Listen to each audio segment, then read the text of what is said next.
Sorry about that. We're live, and I'm just sitting there looking and staring at myself. But Agape is back, and so we are live now with our Friday Leading by Example coming at you. And we wanted to talk a little bit about the idea that comes from Guy Hendricks, which is finding your genius zone. The reason why I actually brought this topic on for Agape is that I was struggling to find my own, even though that's what I've been talking about. Is let's find our genius and live in it more. But I was sitting there lately thinking I was going to launch this blog, and I was doing all these conversations and stuff, and basically taking these conversations, taking the transcripts and turning them into blogs. And all of a sudden I was like, felt like I was banging my head against the window. I wasn't excited about it. I was just like, this is more work. This is what I'm doing. All of a sudden, I've always been saying I want to start a podcast. And here we are, even just talking live in this format. And I was like, why am I not doing this? And so now from a blog launch to a podcast launch, here we go. Trying to find what excites you and what is stopping you from doing it. That is such a loaded question. Oh my gosh, I have so much to share on that. I mean, I struggled Load with it up. that. Yeah, okay, all right, I'll put it all out there. I totally struggled with finding my genius as well because I feel like, for those that have been listening, as a survivor of a double attempted homicide and living with, violence and domestic violence damn near all my life, I was always in survival mode, and I really wanted to do good and put back and pay forward all the people that helped me and all the struggles that I've been through. And I was listening to, some folks, and they were saying, hey, even if you don't know what your genius is, you can be a genius in helping people prevent the same mistakes that you made. So even if you are struggling trying to figure out what you do want, you can also reflect on what you don't want and take those experiences and put that out there and say, hey, these are my lessons learned. Don't do a long list of things, right? Yeah. I see that list just falls. You know that sound list that just falls to the floor when all the elves are looking at it. That's my list right there. Yeah, exactly. So for me personally, that's kind of how I navigated through that. I just looked at what my lessons learned through life were. And when I realized that it has always pretty much been mindset of survival mode, extreme independence, go, go, go, go, go, I learned a lot from that too, because that can be a self-sabotaging thing that you don't even realize you're putting on yourself. So I figured my genius out by my life lessons, and now it's just I'm sharing my wisdom, and that is a genius. Mighty. I love how you said that though. And I think that happens to a lot of us is that we've been in survival mode in whatever aspect. So for a lot of times, moms, it's that baby stage where you just figuring out what the heck you're doing. And then all of a sudden, at some point though, as I was talking about this on a podcast earlier, is you start getting these pockets of time. And then, but the question is, what do you do with these pockets of times? The problem is that from the point of survival, from when you became a mom of survival mode to now, things have changed in you.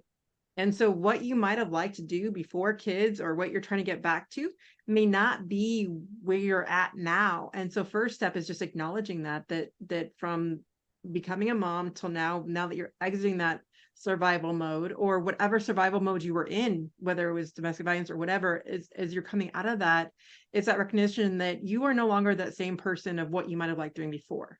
So then that's where I'm saying, let's open up those steps of curiosity and saying, well, what now?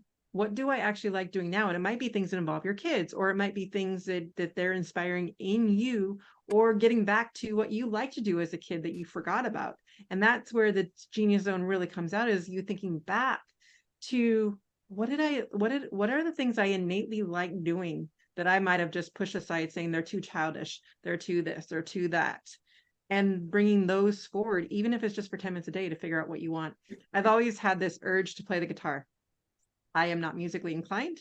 I cannot save a tune to hum for anything. But recently I've just started picking up it again, even if it's just 10 minutes a day, just to see what happens. And I think we put too much pressure on ourselves to do the thing rather than just play with it. And you know what? I'm hoping at some point I'll be able to play a song. We'll see. I believe in you, Michelle. I believe in you. Just stay consistent. I think that's key, is staying consistent. And you said a lot of valid points. So, I'm a mom too. I don't want to identify myself just as a survivor of a double attempted homicide. I am a mom too. And you're absolutely right. There's so many stages that our children go through that we have to adapt to. And as a mom, what works today is not going to work tomorrow, because the kids figure us out and they know how to manipulate our hearts so very well. And, and there are things that we can do in the midst of trying to figure stuff out as a mom, as a woman. When was our most happiest time in our life?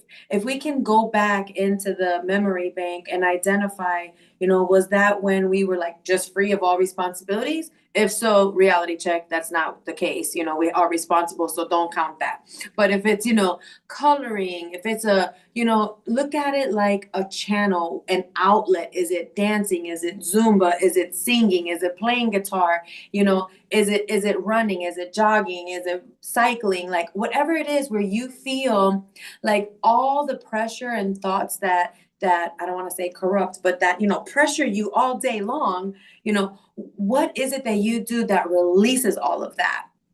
Because when you are at your happiest, you are speaking it, you're walking it, you're putting the energy out as if you are your happiest. So if you can find that space that makes you the happiest, I would start with that right there and build your genius on that. I was told so many times and so long ago, if you're doing what you love, you'll never work a day in your life.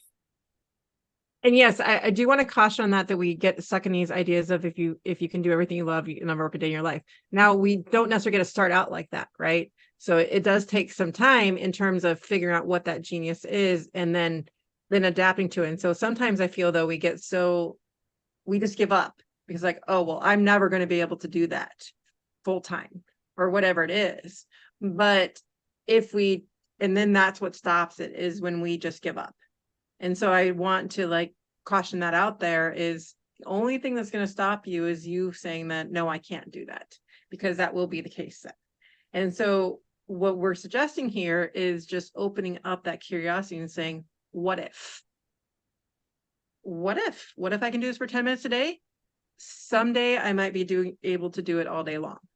But it's discovering that process and then believing in yourself to be able to do that, because that's where, as I've been working lately with a lot of manifesting ideas and classes and just doing the deep work, I didn't realize how much deep work there is to do to really let go of some of those limiting beliefs and saying that I can't do that. I mean, just for me to even say, go from a blog to a podcast, even though I think I can do it, it was still like a struggle. And so these thoughts, and it does take some of that unleashing and that deep work to sit with those thoughts. And so this isn't an overnight process, but at the same time, if you start doing the work, at some point it is an overnight jump, as they say, the quantum leap, right? It is, as soon as you start taking the layers off, you're going to be there before you know it, but not quite what you thought was going to happen.